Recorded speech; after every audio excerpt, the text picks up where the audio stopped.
આ વિડીયોની અંદર આપણે વાત કરવાના છીએ એનએમએમએસ પરીક્ષામાં પૂછાતી શ્રેણીઓ વિશે। હવે આમાં આપણે પહેલો પ્રશ્ન જોઈએ 3, 9, 27 ને 81। અહીં આપણે જોઈ શકીએ છીએ કે 3ના 9, 9ના 27, 27ના 81 એટલે આ શ્રેણી ગુણાકારના સંબંધ સાથે જોડાયેલી છે। એટલે કે 3 તેરી 9, પછી 9 તેરી 27, 27 તેરી 81। આ જ રીતે આગળનું પદ આપણે મેળવવાનું રહે। અહીં ગુણ્યા 3 ગુણ્યા 3 ગુણ્યા 3, અહીંયા પણ ગુણ્યા 3 થશે એટલે 81 તેરી 243 જવાબ આવશે આનો। એના પછી બીજો પ્રશ્ન, બીજા પ્રશ્નમાં આપણે જોઈએ 36, 34, 30, 28 ને 24 એટલે શ્રેણીની અંદર આગળનું પદ કઈ રીતના આવે છે એ આપણે મેળવવાનું હોય છે। અહીંયા 36ના 24 તો એમાં 2 ઓછા થાય છે, 34ના 30 તો અહીંયા -4 થાય છે, 30ના 28 ત્યાં -2 થાય છે, અને 28ના 24 ત્યાં -4 થાય છે એટલે અહીંયા -2 -4 -2 -4 હવે -2 આવશે એટલે આનો જવાબ આવશે 22। એના પછીનો પ્રશ્ન છે 22, 21, 23, 22, 24 ને 23। હવે જ્યારે શ્રેણીના પદો ચડતા કે ઉતરતા ક્રમમાં ન હોય ત્યારે એ શ્રેણી બે શ્રેણી એકસાથે છે એવું આપણે સમજવું। એટલે કે 22ના 23, 23 પછી 24 અને 24 પછી અહીંયા આવશે 25 અને આ બીજી શ્રેણી અહીંયા આપેલી છે 21, 22 અને 23।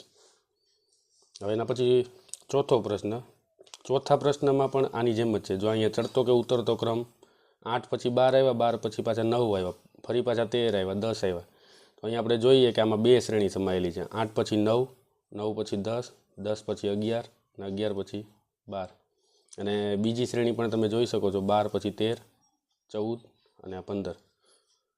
હવે એના પછીનો છે પાંચમો પ્રશ્ન, પાંચમા પ્રશ્નમાં આપણે જોઈએ તો 17ના 23, 23ના 31 એટલે 17ના 23 એટલે +6 થાય છે અને 23ના 31 એટલે અહીંયા +8 થાય છે એટલે અહીંયા આપણે 31માં 6, 8 હવે આપણે 10 ઉપર ઉમેરવાના રહેશે એટલે કે બેકી સંખ્યાનો સરવાળો થાય છે। 31માં 10 નાખીએ એટલે જવાબ આવશે આપણો 41। એના પછી જે છઠ્ઠો પ્રશ્ન 1, 8, 27 અને 64। આ આપણને ખ્યાલ છે કે 1, 8, 27 અને 64 છે એ પૂર્ણઘન સંખ્યાઓ છે। પૂર્ણઘન એટલે તે 1નો ઘન 1 થાય, 2નો ઘન 2 દુ 4 દુ 8, 3નો ઘન 3 તેરી 9 તેરી 27, 4નો ઘન ચોકે ચોકે 16 ચોકું 64। અહીંયા જો આ કિંમત આપેલી છે 1, 8, 27, 64 તો 5નો ઘન કેટલો થાય ને એ આપણે જોવાનો એટલે કે 125। એટલે અહીંયા આપણે વાત કરીએ કે 1નો ઘન છે, આ 2નો ઘન છે, 3નો ઘન છે, આ 4નો ઘન છે, અહીંયા 5નો ઘન આવશે 125। એ જ રીતે સાતમો છે, આ સાતમો છે એ પૂર્ણ વર્ગ છે। પૂર્ણ વર્ગ એટલે કે અહીંયા જેમ આપણે ઘન કર્યો એમાં અહીંયા વર્ગ કરવાનો, 1નો વર્ગ, 2નો વર્ગ છે, 2 દુ 4, 3 તેરી 9 અને ચોકે ચોકે 16 તો અહીંયા 5નો વર્ગ આવશે 25। હવે એના પછીનો છે આઠમો, આઠમાં આપણે જોઈએ કે 11 છે, 25, 11, 15, 20, 26, 33 અને 41 તો અહીંયા 11માં 4 નાખીએ તો 15 થાય, 15માં 5 નાખીએ તો 20 થાય, 20માં 6 નાખીએ તો 26, 26માં 7 ઉમેરીએ તો 33, 33માં 8 ઉમેરીએ તો 41 એટલે 4 પ્લસ થયા, 5 પ્લસ થયા, 6 પ્લસ થયા, 7 પ્લસ થયા, 8 થયા।